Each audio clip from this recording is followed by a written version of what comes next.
let's take a look at the difference between intra and intermolecular forces. So in order to learn the difference between these two concepts, let's use the example molecule CH4. So as we can see, this central carbon atom is bonded to 4 individual hydrogen atoms. Now, the forces that hold this carbon to these individual hydrogen atoms are intramolecular forces. Intra means within one molecule. So we have intramolecular forces. Now, what type of intramolecular force holds this carbon atom to this hydrogen atom?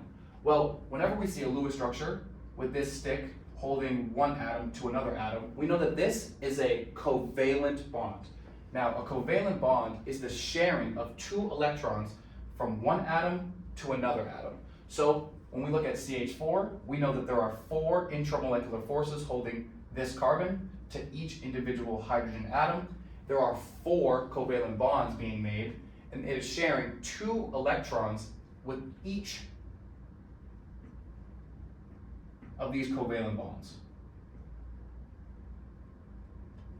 So that is intramolecular forces. They hold one molecule together. If you were to break one of these intramolecular forces, you would not have CH4 anymore. You would have a different molecule. So now let's take a look at how this differs from intermolecular forces. So using the same example with CH4, what happens if another CH4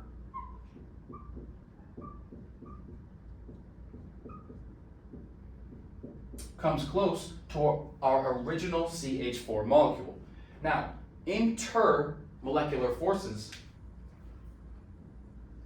are going to be any interaction that happens between these 2 CH4 molecules. So I will make another video going over each individual intermolecular force that you can see between 2 molecules. However, in this video, we are just going to differ between intra, which is holding one molecule together, and intermolecular forces,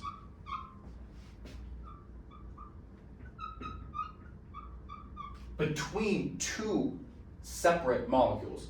So just as a recap, we saw that CH4 is held together by 4 covalent bonds, the sharing of electrons, those are our intramolecular forces, and then another CH4 could come along and 2 separate molecules have interactions that I will cover in another video, and these are called intermolecular forces.